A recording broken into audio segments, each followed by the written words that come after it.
kita jumpa Ronaldo tuan, bijak dia dekat mana? Main bola. Sokan kan? Bodily kinesthetic lah. Adakah kita cakap Ronaldo dia bodoh ke bangan? Ada orang bertikai tak? Kalau betul-betul orang takkan petikai pun lah. There you go. Kenapa? Dah memang bijak dia kat situ. Dia fokus kat situ. Kejaya dia kat situ. Dia pulun kat situ. Sama macam kita.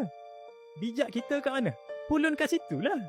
Jangan fikir yang lemah tu. Sebab semua orang ada pandai dia, ada bodoh dia. Engkau kerja, engkau cari pandai engkau kat mana, manfaatkan untuk agama. Cukup.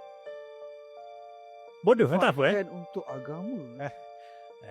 Hidup kena berbakti lah. Hidup kena bermanfaat lah. Dahsyat ni. So ada orang risau kan. Contoh dia orang tanya, tuan interview saya boleh jawab lah soalan pertama tuan. Dia buat soal test Excel, saya boleh jawab Excel. Ataupun tuan, ujian pertama tu kena bercakap tuan, bahasa Inggeris. Saya tak boleh bahasa Inggeris. Jawapan saya adalah, tak apa tuan, tuan bodoh bahasa Inggeris. It's okay. Lulus tak lulus, tuan power mana? Yang nombor 2 betul tak? Sebab dia kena buat teknik kekiraan. Betul. Perform tak perform, fokus yang tu. Habis tu. So jangan inferiority complex. Rasa aku tak pandai bahasa Inggeris, tak ada. Tapi kau pandai bidang lain. Tak pandai tu tak ada masalah. Semua orang tak pandai. Mesti ada macam tu lah.